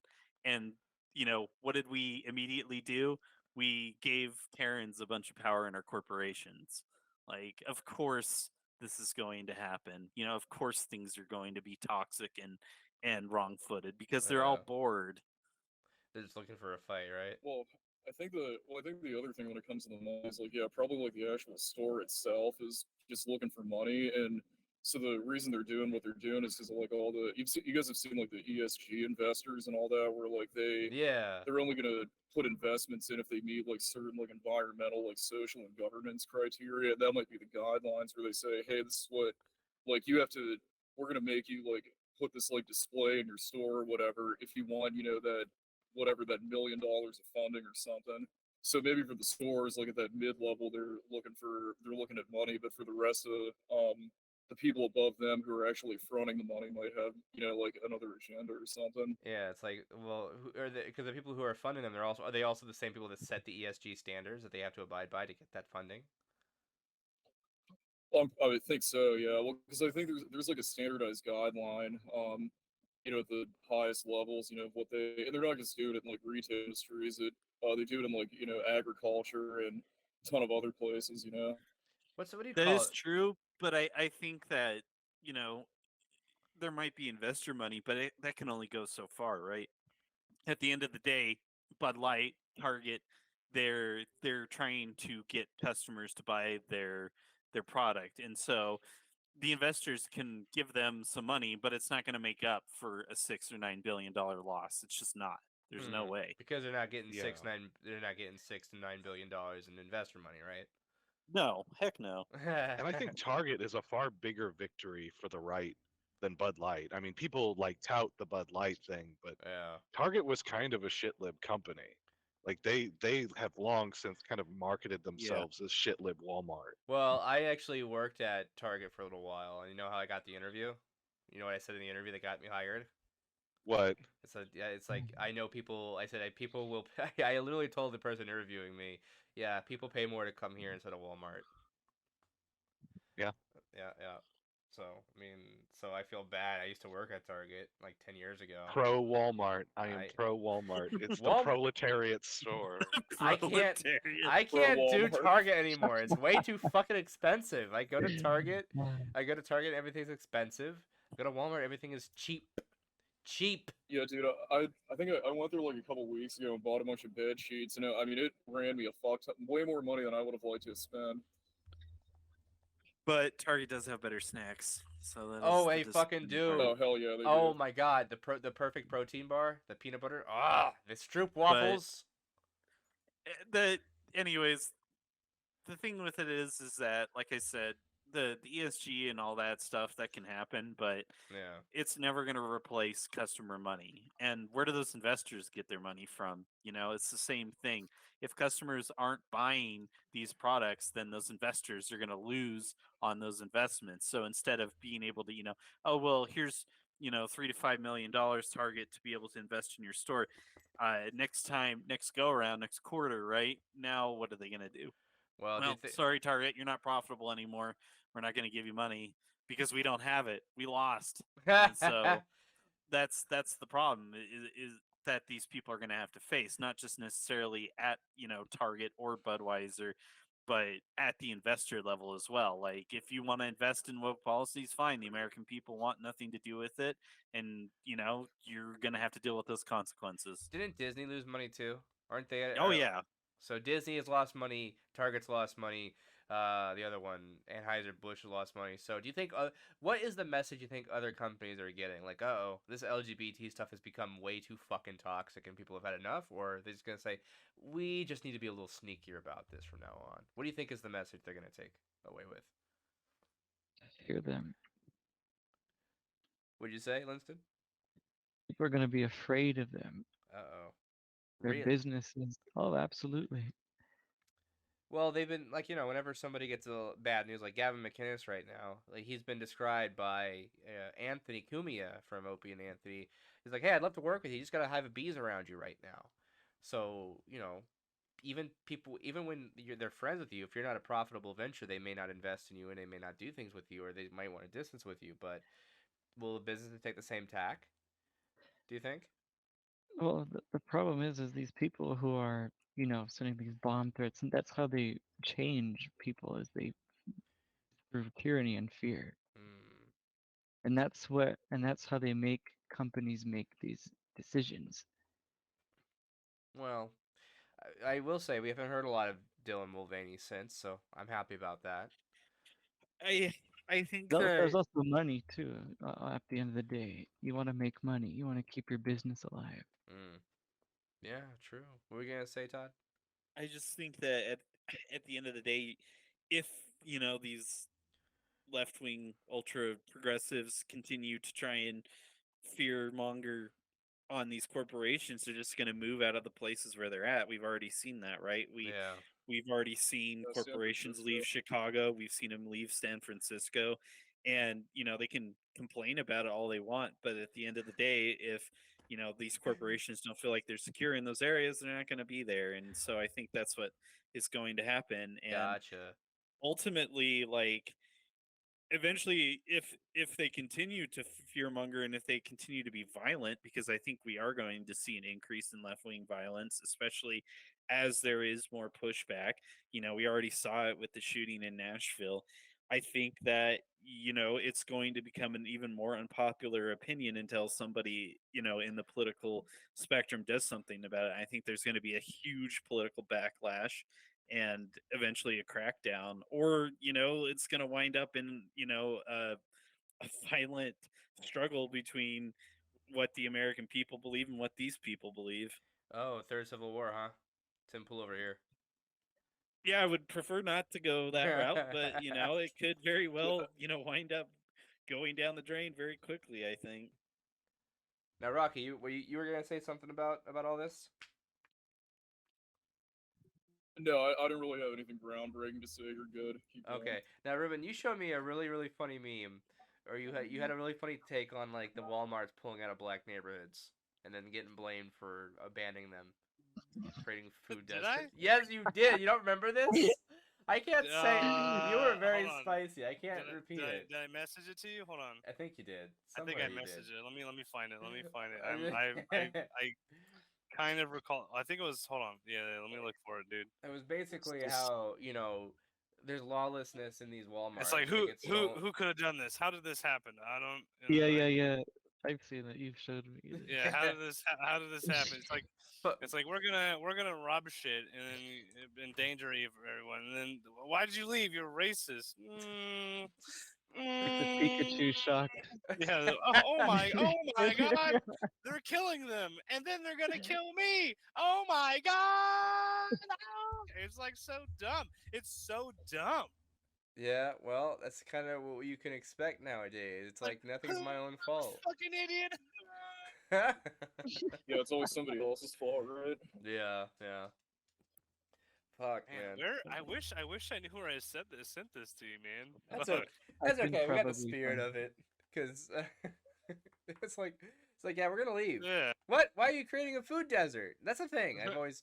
Yeah, it's like they're ravaging they're ravaging our communities, dude. Hear me out. Listen, the gang members that have been killing other black people and selling drugs are not ravaging, and the Walmart that was giving what did have jobs. People had jobs in Chicago with Walmart, and they're going to close these buildings. I don't know if the lack of jobs is going to exponentially make the drug endemic worse.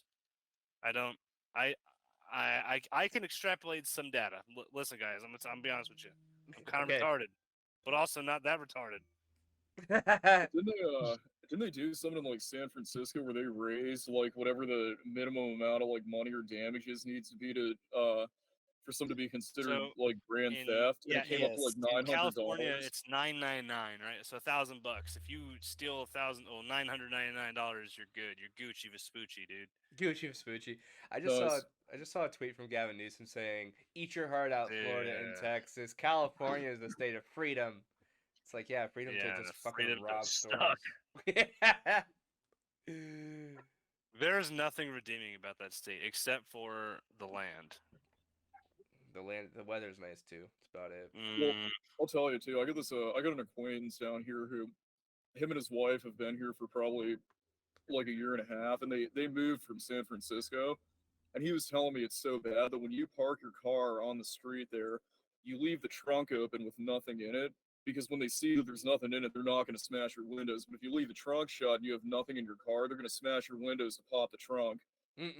Just to see. That's fucked. yeah, it's ridiculous. Like, yeah, imagine a world where you have to allow access to your property so it doesn't get damaged. That's so ass backwards. Seth Rogen saying, "Ha ha ha ha ha ha ha ha. It's just a part of living in a big city. Ha ha ha. It's not that bad. Ha ha ha. They might even leave you a treat." Who said that? Seth Rogen. Seth Rogen. I hate his laugh. What a Yeah, simp. Seth Rogen had this dumb take about some YouTuber was like, "Man, it really sucks that my car got broken into." It's like, "Well, it's happened to me like 3 or 4 times. You just gotta get over it." It's like, well, it still feels like a massive violation. It's like, well, yeah, but sometimes they leave a treat. Like one time it happened to me, and they left a knife in my car. It's like, Jesus Christ, this is their standard of okay. Knife. That's their standard of okay. Is that someone So dumb. destroyed my car and left a knife in it? Well, because it probably doesn't affect him, because he probably lives in like a nice house in a really good neighborhood. That's also true. I mean, It so doesn't he's affect gonna have him. he's gonna have a couple million, right? Well, I remember. Yeah, he's probably It also living in goes Beverly against his Hills in a contract mansion. to say anything bad. Maybe, I don't know. He's like a producer now or something. I'm I don't think I'm being he's. ridiculous. Yeah. Oh, gotcha. I see. So no, there's just a disconnect. I hope it doesn't get violent. Ruben, do you think it could What violent? What the push? left? Yeah, push back against There the are violent there. left. Oh, if there is a pushback against the violent left or the or left leaning humans, I think it's already happening. Oh shit! I How think well? there's groups called Gays Against Grooming out there that are they're actively participating in discourse. They're pushing back against these psychopaths that are infiltrating the community. Because I have a friend of mine. He's an old white guy. He's been married to his husband, or he's been with his husband for years. They got married Ew, whenever he got gross. Lego. Yep. But he lived in L.A. or he lived in Southern California during like the AIDS pandemic of the '80s, and he's super conservative. It's like Jeez. he's super conservative. Like how the fuck did that happen? Well, Well, how did it happen? I mean he's just your average old ornery white man that apparently likes man butt, but he likes man butt enough to marry a dude, and he's a gay conservative. But there's a lot of gay conservatives out there. It's just I want to say the mentally ill are infiltrating these groups and they would just, hey, I'm gay, but now hear me out. I'm gonna cut my arm off because I'm trans disabled, Oh man. and Well, I want Medicare to pay for it. what I don't understand, what I have difficulty sometimes figuring out is, okay, they're mentally disabled. They're in these companies. Why are they ever taken seriously enough, man? Like, what is it about being mentally ill where there's no, like, what am I trying to say? Like, okay, they're mentally ill and then they're in these companies. Why did they get anything done in their direction? How'd that happen? Why weren't they just laughed out of the company or just, hey, I have an That's idea? what I'm still trying to figure out. Anyone got some insight on that, or is it just influential white women again? I guess it's just the white women again. I don't know. I'm not Fucking, too sure. fucking white women. That's why you didn't So marry one, right, there's Ruben? big pharma. They're trying to see how far they can push human experimentation. Really? How so? No, I'm just fucking around, dude. I don't know if Oh. that's Well, I honestly think that there's a lot of, and I think this goes back to many conversations you and I have had about basically the corruption of society, right? mm, This idea that all these good things are now bad and all the bad things are now good. And so, this idea of self-indulgence being more important than being a part of society, than yeah. contributing meaningfully to the progression of your nation, to your community, to your family. Like it's more important to do whatever you want to do. And I, I think unfortunately in the past people were victimized and unfairly treated because of certain aspects of their life, whether that be their sexual orientation or the color of their skin or whatever. But the problem is that we've kind of moved past that as a society, and instead of just saying, what, we screwed up, let's move on and progress, people got to make a big stink about it, right? And I think that there are a lot of bored people who don't have any direction in their lives, looking for something meaningful to be a part of. Mm-hmm. And so they see these victimized groups and they want to help them. I think it's the white savior mentality, right? Yeah. Like, oh, they can't help themselves, so I'll help them. And in return, I will get this, feeling of self or of fulfillment from it. And so they allow these people who are pushing this like crappy self-indulgent movement on everyone, because Ruben's right, there are gay people out there who are not part of the LGBTQT whatever Yeah. community, That that know that. are just normal people trying to live normal lives, and they want nothing to do with that movement. And the reason they want nothing to do with that movement is because they understand that it's toxic and that it's pushing the wrong values, that it's basically pushing people to define sexuality over other things. Mm-hmm. And then there's a bunch of people who think that it is a good idea and that they were victimized and that we should help them and that we're their allies, and somehow that makes you a better person. And it's like, no, it doesn't. What makes you a better person is being the best person you can be and finding ways to help your community, not, necessarily push whatever brand of self-indulgence is being shoved down everyone's throats. Mm. And that's it's yeah, it's the atomization of the individual that really came from, because back in the day, it wasn't so much that you were an individual person. It's like you were an extension of your family, and when you got married, you were a unit, and the politicians had to cater to the family unit. Commerce had to cater to the family unit. The concerns revolving around the family unit were chief, and now it's just the individual. That seems to be really where it kind of went wrong. Values are no longer there. If they are, they're dwindling now. Yeah, that's And if it's not and if it is not some sense of like trying to like self-fulfillment, trying to help people, it's also a lot of people who can't forgive. right. There's also the opposite, other side of the coin. So how do we about face? How do we make these things important again? Well, be an example, get involved in your community. Yeah. Is it first turning your gaze inward and saying that you can't do it by yourself? You can't be a loner in a society. We Yeah, live in a society. Yeah. Well, I don't know. By the way, Rocky, I pick up a little bit of background noise on your end. There you go. I think you just. You hear me now? I'm sitting out on my balcony, and there's a bird's nest out here, and I think the mama bird wasn't too happy that I'm Heh! sitting out here with her, No, but it's all good. I'm hearing some like voice chatter, but it's no sweat. I'll try to like Yeah. reduce it. Um.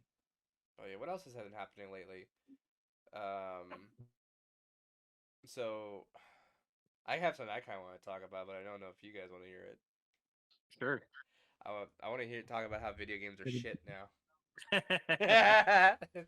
anyone else care about video games but me and Todd? And there's a particular issue we've been talking about back and forth, but does anyone else give a fuck? I've been out of the No. game so long, man. Yeah. It's inconsequential to me at this point. Well, it's not even about video games itself, but it's a discussion spun around the fact that Daily Wire's Matt Walsh came out and said that video games were satanic, and people have been running with that like crazy. There's a lot of fun on both sides, to be honest. One of my Well, Matt Walsh is fucking. You don't like Matt Walsh? Is he the kind of self-righteous thing you're trying to avoid? Yeah, I mean, like I saw the movie. What was the movie? What is a woman? It's like, okay, I think we all know that individuals that believe that stuff are already unhinged a little bit, but Yeah. you know, I, you don't I have to don't go like, it's weird because he did the date with a liberal or whatever 2 times. I'm like, oh, he actually sat down and had a conversation. No, he didn't. He was just freaking pandering. Really, I haven't seen those. I It's think no, it's just stupid. I think that What Is a Woman wasn't made for a conservative audience. Like, if you watch that movie, it was meant for people who are uninformed, which is probably, I Yeah. would say, 60% of Americans. They just don't really understand how bad, or didn't understand how bad that issue was. Yeah. Maybe that's changed now, but I think that he did do a good job with that documentary, but I tend to agree. I think Matt Walsh comes off as self-righteous sometimes. I feel like he Yeah, is kind of a conservative shock jock, if that makes sense. Like, Yeah. he just says stuff to like That get a that reaction was his out of people. job before, right? He was on like a radio station as a shock jock, kind of like a Zombie. I forget what station it was, but Was he? Yeah, his history came out. I didn't look too much into it. I wasn't super surprised. I'm not a huge Matt Walsh stan, but when he was saying video games are trash, anime is trash, this stuff is all trash. I'm like, I haven't heard one wrong thing yet. Um, I mean, I just feel like it's like I'm with Todd, where it's him being shocking and trying to be edgy because I feel yeah, like it's a way he yes, can promote himself. Now, I think like as like as far as video games or even anime goes, I think it's really I think the metric of making it good has changed. Like we mm, used to be able to like kind of rely on certain AAA publishers of making good quality content. You just simply can't do that anymore. no, you can't because Blizzard went down the shit. BioWare went down the shit. I mean, I guess the huge big name AAA company, CD Projekt Red. Like I know Cyberpunk 2077 had a rough Yeah, launch, but it wasn't that bad, right? Yeah, I think they're good still. I mean, yeah, I mean it was a mistake, and I'm the same thing with like Bethesda. I think generally speaking, and Bethesda's even had some like woke games, but they've still seem to be pretty good. I enjoy Bethesda Yeah. games still. Now I'm gonna use Ruben and Rocky as an example because you guys I know barely play anything at all. Can you go ahead and just envision if you had chosen the life of staying in the habit of playing video games all the time? What effect would that have on your life, and would you find that a positive or a negative? Yeah, I'd probably be a fat chungus right now, worthless. Probably yeah, be worthless. What Same here. I mean, I'd probably still like be, living at home with my parents doing nothing. Like, 'cause even too, I mean, I got close to that life when I was, way younger and all that, but Yeah, I think it would, probably the same thing. I don't think it'd be, have the things that I have, which is, I mean, I think it was, I kind of developed a lot more as a person from, like kind of going out into the world and, yeah. just, taking risks, I guess, and you can't really get that if you stay in your house all day, doing nothing. Did you propose to your girlfriend yet? No, But but probably sometime soon. yeah. So I'm Still like, trying to get that Hey, financially figured out. yeah, and dude, so just get ready to get effed in your A, dude. well, and the reason I asked is because Ruben is married, and I'm sure that would have had an impact. You are going to be married, presumably. That sure that had an impact. But Linton, didn't you just straight up give up video games also? Yeah, How's that been going for you? easy. Well, I still am addicted to that, I would say. I could Really? easily just relapse like that if I, Tell me. So you haven't played anything since you gave up. How long has it been? well, off and on, you know. When was the last time you played Like it's something? like drinking, you start over again, Yeah. Well, what was the you last game you played and when, and for how long? uh it's Valheim and Conan. It's like survival games. I like to build, you know. Yeah. But the thing is these games you you have to log in eventually. You have to That's how they get me. You have to log in to reset your build. So I log in at least once a week, and all I do is just to keep it alive. It's like a live game. Really? Yeah. So you've been So doing it once a week? yeah, Homie, but just let it die. I don't play it though. Is the Just let it thing. die. You'll be fine. Yeah, But but the thing is though, you spend so much time, and then it, it's like pulling the plug. But eventually, yeah, I do want to just pull the plug. It's right. hard though. Gotcha. Are you playing much these days, Don? I don't know if you're into anything. The only thing I'm playing right now at all I is a mean, game called Warframe. I play Final Fantasy 14 a little bit. Ugh, gross. It's Um, video games and anime in one. I know How it's the dare worst. you? I'll say Such a this: degenerate. No. I will defend Final Fantasy, even it is weeb. It is total weeb game, but I will Yeah. defend it because it does feel like it's made by people who have souls. Like Yeah. it's like when they have interactions with like characters, it's like, oh, these human beings aren't like autistic lesbian writers that don't know what a friendship is. They know that what friends are and everything like that. So Oh, it's very nice. fuck. Did you guys hear? Apparently, people are mad at them for saying, he's like, why don't you have any black characters? It's like, it's a fantasy world. It's kind of based on Europe. We don't really want to put black characters in this game. How's that hit your ear, Ruben? Do you support that? Look, Racist. man, I, as okay, I've had like weird experiences in the reenacting community where I was told I couldn't do like paratrooper shit, but I think at the that they're gonna do what they want. If I got banned from if I wasn't allowed to go to an event because of the black, it's like I'm gonna blast all over the internet, and they're gonna have a bad time. However, are people still playing this game? Because if not, if they are, then I don't think it's that big of a deal. I guess. Well, but Ruben, you and They I, have black characters in it. they do? Do they really?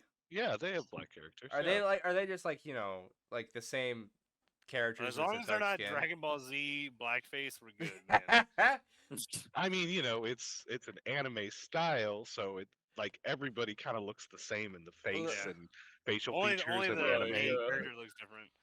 Yeah. But then, no, sometimes when anime does like a black character, it looks like an actual black character. Like, who is the guy from And Final sometimes, Fantasy like VII? what, like Mr. Popo? No, no, no, I've no, seen no. the Boondock. No, who is the guy Black from Dynamite. Who is the guy from Final Fantasy VII? That black guy. And then there was a guy in Oh, Ghost of the Barrett. Machine. Barrett, yeah. Like, Barrett. It's like he's not just a dark skinned cloud anime cat boy. He's actually like hey, that's a black man. Like sometimes they do it. Or when you say there's a black man in Final Fantasy 14, is it just like a darker reskin, or is it actual? Oh, he's probably No, from I mean Africa. he's got like well, there's no Africa, so you don't have like Yeah. black people in the sense that we have black people in this world, but like the fantasy setting, there are black people in it. That's what They're I'm talking. just like Well, that's what I from think the they're. That's why I think they're mad about it. It's like they're not like African black. They're just yeah, they weren't dark. enslaved or have any sort of legacy or anything like that. They're just black characters. I just saw this art, this Kotaku or Bounding into Comics, or whoever the fuck covers this stuff. They were reviewing Final Fantasy 15, and they said Final Fantasy 15 is a really good game. There are just a few niggles we don't like. And then the response of Black Twitter was like, "Oh, if only you included some niggles." It's like, jeez, what's the issue here? Are they mad there's not enough black? Is a black quota not being hit? I don't know. Oh yeah, well there might be in 15.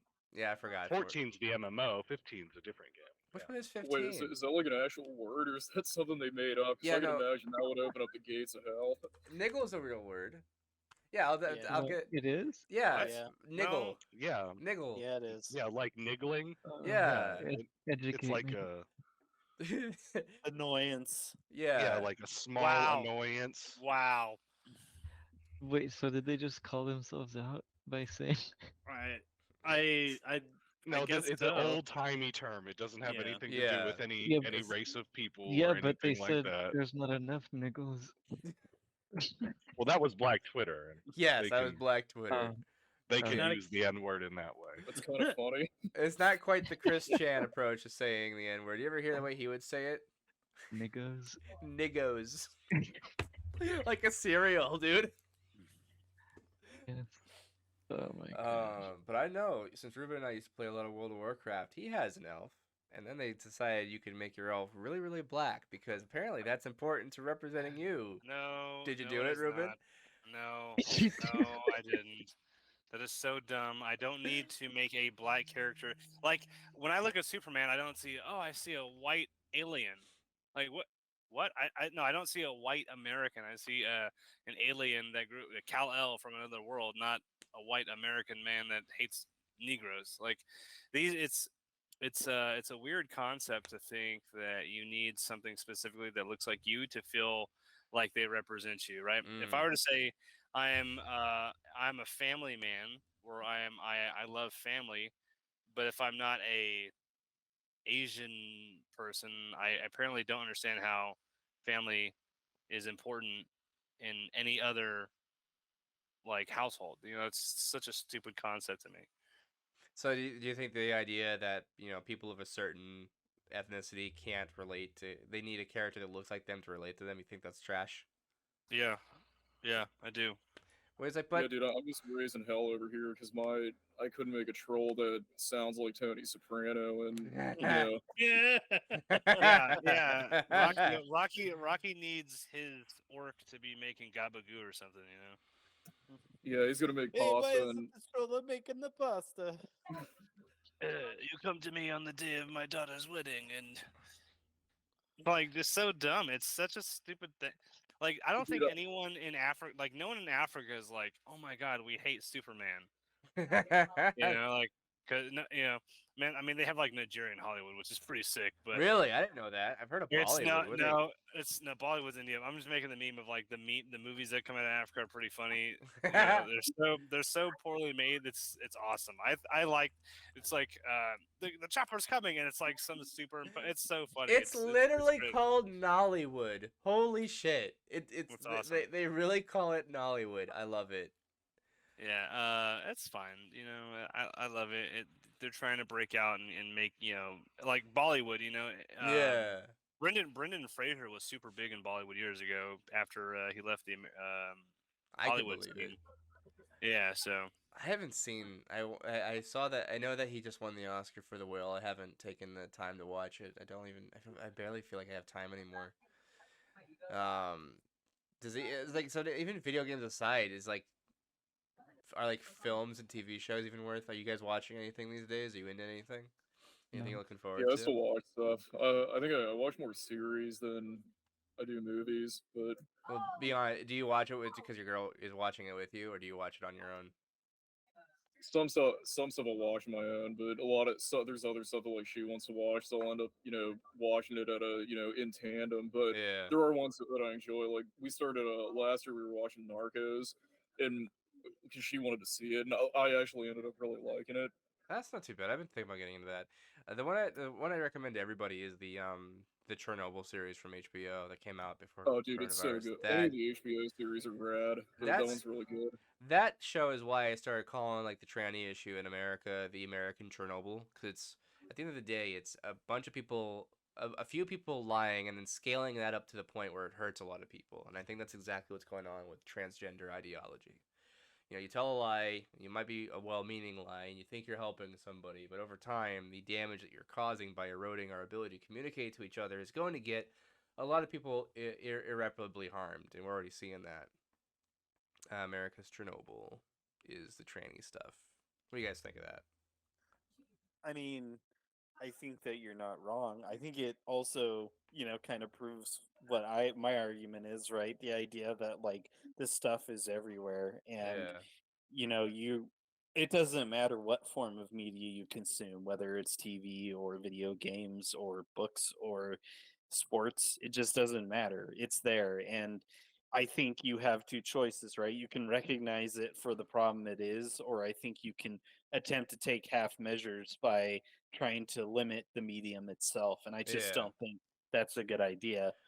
um I think that in the long run, it comes down to like I watch a sports podcast or listen to a podcast, I guess you could say, called Crane and Company, mm, and one of the things that they say is don't hate the sport because of what the corporations are doing.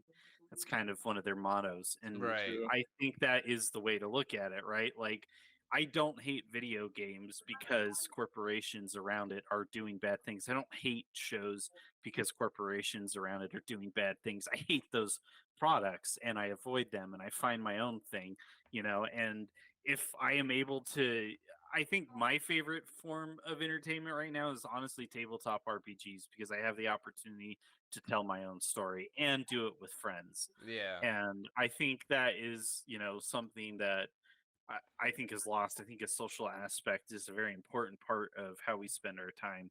But being able to tell your own story, regardless, my point is that I think that you need to find ways to enjoy things and understand that there are healthy ways to enjoy every single hobby out there. That mm, anything in excess is bad. I agree. I think video games can be addictive, especially because they basically uh, I can't remember who came and talked about it, but we had a seminar about this at my university, and one of the things he was talking about is basically the idea that like there's when you play a video game and you basically beat a level. It's you get essentially a reward signal, a mm, dopamine hit, so to yeah, speak, because you've accomplished something, right? It's the mm-hmm. same. Feels It's the good. same thing. Yeah, it feels good, and that's not necessarily a bad thing, but if you let it become the focus of your life, then it does become a bad thing. Mm-hmm. And I think that's true of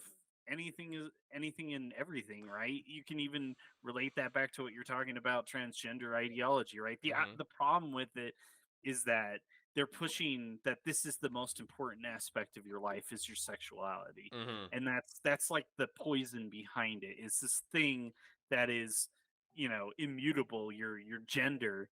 Basically that is the most important thing about you and you should have full control over it, and if you don't, Mm-hmm. then obviously it becomes a huge problem because what else do you have if that's all you have? Yeah, and I mean, I'm with you there with the love the sport, don't hate the industry when it comes to video games. But what I struggle is I've heard almost no cases where someone say, "Yeah, my life is absolutely enriched because I played a lot of video games," and I've only ever heard cases of, "Yeah, I stopped playing video games and my life is a little bit more fulfilled because of it." As a hobby, I think it's perfectly fine, but a lot of people would say with like drugs or alcohol, like, why would I even tempt myself? Like, I get no benefit out of It's the this. golden mean. Yeah, it's like it's a You gold. know, like what Aristotle said. It's like indulge a little bit, Yeah, like enjoy your life, but life is also suffering and work. the only So, thing I indulge, but and I hear don't that. live there. Well, with video games, I can't. It's hard, it's so difficult not to take the industry for it because the industry is also just propping up this at every turn, and like 80% of the fan base is supportive of what the. Uh, I don't know if that's necessarily true. I think you Yeah. would be pretty surprised at the amount of people who play video games who are really not interested in this stuff. I think that I'm going to, basically, I don't know if this is true or not, but the impression I get, especially from playing World of Warcraft, right, with you yeah, guys, we were on an RP server, and a lot of people tend to play on that kind of server. Why? Because they need to escape shitty situations yeah, at home. There's a lot going in their lives that isn't going well, and so they go there to feel good about themselves. And I think this is where I mentioned this, I think, in our conversation earlier. Like, these people are taking advantage of broken people. They're yeah. pushing their ideology Right. on people who have mental health issues, who Mhm, come from broken homes, who basically have parents that are non-existent, and they're pushing this stuff on them to try and get them to join them. And mhm. so I don't think that it is the video game's fault. And I think there are video games that can enrich you. I think there's video games that tell incredible stories, and and give you the opportunity to experience something that you Yeah. wouldn't be able to experience otherwise. I And there think. are wholesome communities connected to it. I mean, like we would not be, internet friends or acquaintances or whatever you want to say it Right. had it not been for video games. So you do have to consider like there is a community aspect that does sprout around of like-minded people who do eventually gravitate to each other I almost want to within say. any of these I communities. Right. think you're. I think you're Yeah. right.